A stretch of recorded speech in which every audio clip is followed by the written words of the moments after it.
Are we on the brink of a seismic shift in Vancouver? Rumors are swirling that a beloved star may be packing his bags, and the speculation is heating up like never before, with whispers of a potential trade that could shake the very foundation of our Canucks. It's hard not to feel a mix of excitement and anxiety. Are we ready to say goodbye to one of our key players? Stay with us as we dive into the latest developments that could change the landscape of our team forever. Don't forget to subscribe and hit that like button to keep up with all the breaking news surrounding our Vancouver Canucks. Rumors surrounding Elias Pettersson and a potential trade from the Vancouver Canucks are heating up once again. NHL insider Darren Dreger has suggested that Pettersson's time in Vancouver might be coming to an end. He stated, "His time in Vancouver should be coming to an end," which has sent shockwaves through the fan base. As a passionate supporter of the Canucks, I can't help but feel a mix of concern and curiosity about what this could mean for our beloved team. We've seen these kinds of speculations before, but this time feels different. The buzz is palpable, and while we may not see any visible floods just yet, the storm brewing around Pettersson is undeniable. The recent decision by the Canucks to mysteriously cancel practice on Friday, followed by the morning skate on Saturday, adds to the intrigue. These unusual moves ahead of a crucial matchup against the Toronto Maple Leafs have certainly raised eyebrows. It's almost as if the organization is trying to send a message or perhaps keep something under wraps. Stephen Rosner from the Hockey News pointed out these actions as potential indicators of a looming trade. But the question lingers: which teams are in a position to make a successful deal? There's been chatter about the Buffalo Sabres and their interest in Dylan Cozens, but nothing concrete has emerged yet. It's a complex situation, and as fans, we are left to speculate on how this could play out.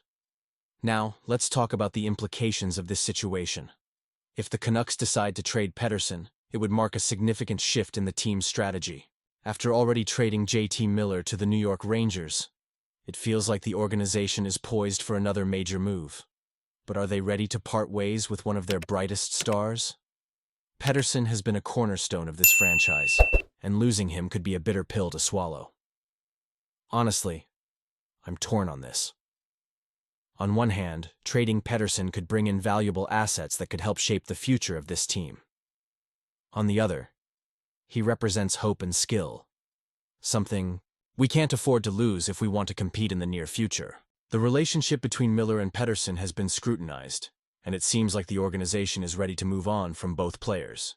But is this the right path? As a fan, I feel a profound connection to the team and its players. Each decision made impacts not just the roster, but the dreams we hold for the franchise. The stakes are high, and every move could either propel us towards success or set us back further. The rumors around Pettersson are not just about a player. They are about the heart and soul of what it means to be a Vancouver Canucks fan.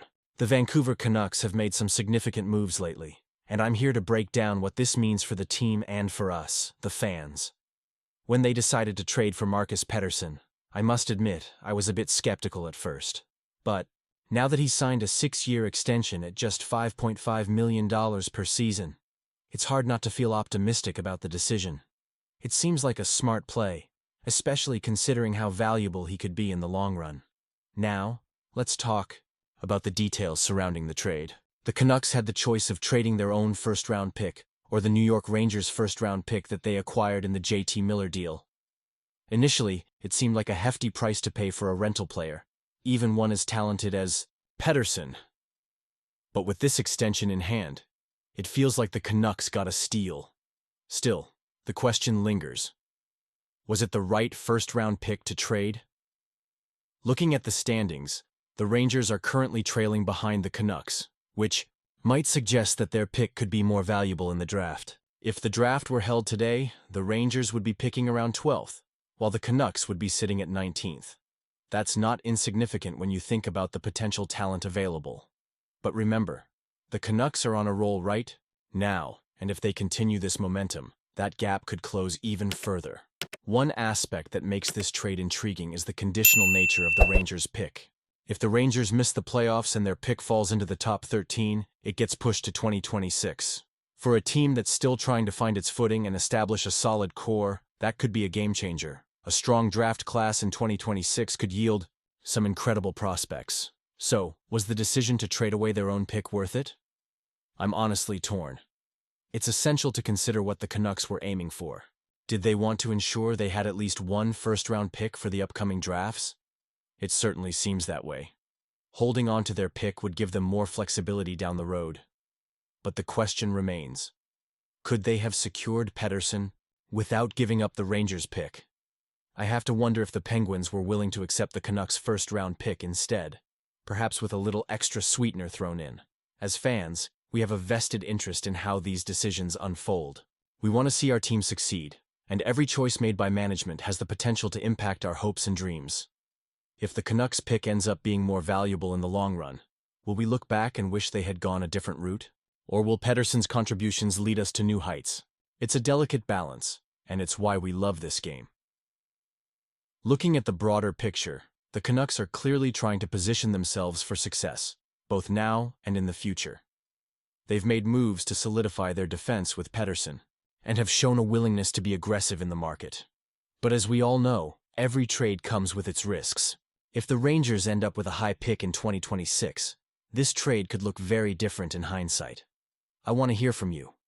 What do you think about the decision to trade for Pettersson? Was it the right move? Or should they have held on to their own pick? Do you believe this puts us on the right path as we chase a playoff spot? Let's get the discussion going in the comments below. Your insights are what make this community thrive, and I'm eager to hear your thoughts. And remember, if you enjoy this kind of content and want to stay updated on all things Vancouver Canucks, make sure to like, share, and subscribe to the channel.